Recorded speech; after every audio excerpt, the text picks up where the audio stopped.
Maniniwala ka ba itong property dito ang pinakamurang down payment and monthly amortization na along the highway?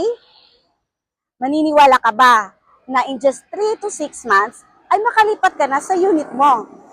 And lastly, maniniwala ka ba na walking distance na to sa Capitol and sobrang lapit sa lahat ng mga establishments?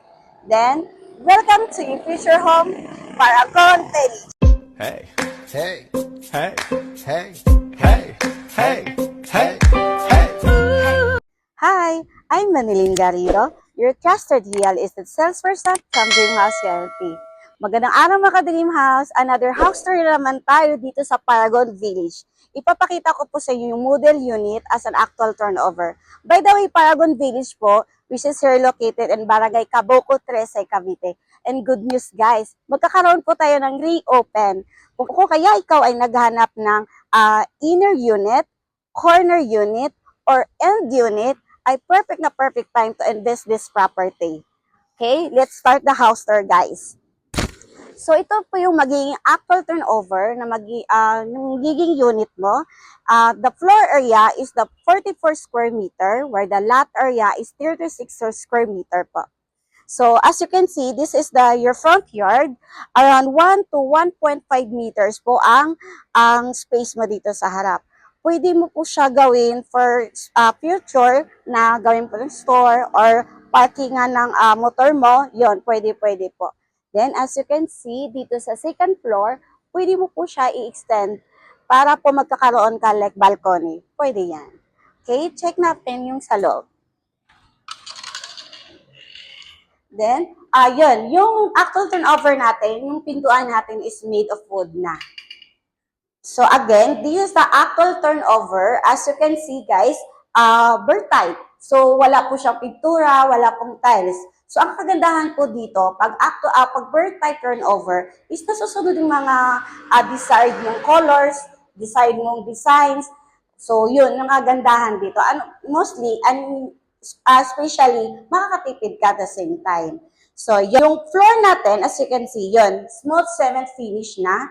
Naka-ready na po siya pagkabit ng mga tiles. Then, yung ceiling natin, pasok pa rin siya sa standard. Then, yun, yung breaker natin, pakita ko sa yung breaker kung saan po nakalocate. So, yung circuit breaker natin is nasa likod lang ng pintuan. So, if ever may mga emergencies, yun, hindi po kayo mahihirapan. At saka, yun, very helpful pag meron tayong sa isang unit or ang isang bahay, mayroong circuit breaker. Tapos, yun, meron tayo dito space ng sa likod or sa baba ng hagdan. Pwede mo siya gawin another purposes like storage area. Yun, pwede yan. Tapos, yes, let's check the toilet and bath. Ito yung toilet and bath natin. So, yun.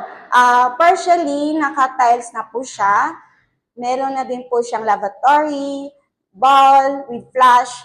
Then, meron din, of course, meron na diyang telephone shower. Then, yun, nakikita nyo po, meron din tayong bintana as for ventilation po. Then the rest, wala po siyang pintura. Then yun, ikaw na po magpo-provide. Then ceiling natin, yun, meron na din po siya. So, imagine guys, dito po yung floor area natin is a 44 square meter. So imagine this, your living area.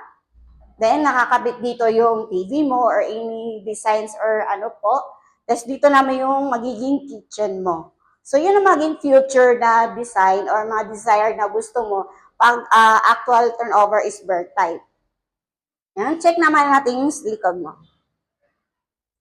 So, ito yung likod na service or anong unit mo as a service area. So, as mapapansin mo, dito po nakalocate yung kitchen mo. So, meron na din po siyang tiles, meron na din po siyang sink, and naka-ready na din po yung tubo natin for water. Then, meron na din po to siya dito na another purposes, lagyan mo siya ng modular cabinet, yun, pwede na. Then, dito na side, pwede mo siya i-backward para mas lalaki or mas lalapad yung floor area mo sa loob. Pero if ever ayaw mo na satisfied ka na dito, pwede pa rin. Tapos yung backward mo, ay yung second floor mo, pwede mo siya extend backward para lalawak or lalapad pa yung second floor mo. Then by the way, itong ano natin, yung setback natin, meron po siyang around 3 meters. So, yun, spacious pa rin siya. Now, let's check the second floor. By the way, yung window pala natin, naka-staircase na din po siya. So, going upstairs, meron tayo 3 steps dito na buhos na din po. Then, yung wood, stairs type nila is wooden. So, yun. Sobrang tibay nito. Then, pwede mo siya lagyan ng varnish or inipintura para magmukhang ano siya. Maganda yung pagka-design. Or depende sa ano nyo po, preferred na design po or colors. So, yun. Ito po yung magiging actual turnover again as a bird type dito sa second floor. Provisional po siya for 1 to 2 bedrooms. So, hatiin mo lang siya, yun, kasya-kasya. If kaya mo siyang tatlo, pwede. Depende yan sa mga desired needs niyo po. So, as you can see, yun, naka-electrical, naka-ready na po yung electrical, natin. Then, meron na din po tayong mga outlets. Yan, naka-ready na po siya. Tapos, yung bintana natin, sobrang open. Malawak, malaki, malapat. Open space or open yung window natin na staircase type. Meron na din po tayo dito another window. Malapat din siya. So, very ventilation or pagpasok ng hangin. Sobrang, yun, na maganda. So, again, naka-staircase na din po siya. Then, itong area na to, pwede mo siya extend backward para po ma-maximize itong another space doon sa baba mo. So, di ba, lalaki at lalapad pa yung ano mo. And the ceiling, as you can see yun, yung ceiling natin sobrang taas. Then, if ever, yun, pwede mo siya dagdagan another purposes para yung init, hindi masyado maramdaman po. Now, this is the actual turnover. So, let me show you the model dress-up unit para magkakaroon kayo na idea if ever, anong outcome, if ever, pagandahin mo na siya, if may ever may mga gamit na. Watch this, guys.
actual turnover at saka molded dress-up unit. Ngayon, if interested ka to upbuild this property, dahil perfect time to, dahil ready for occupancy na po siya, message nyo lang pong ako para ma-assist ko po kayo for reservation. Again, I'm Maniling Garrido, your trusted real estate salesperson from Dream House CLP. See you soon! Thank you, ka-Dream House! Hi mga ka-Dream, Hi mga ka-Dream House, I'm Maniling Garrido. Ay, ba't ang mga ka-Dream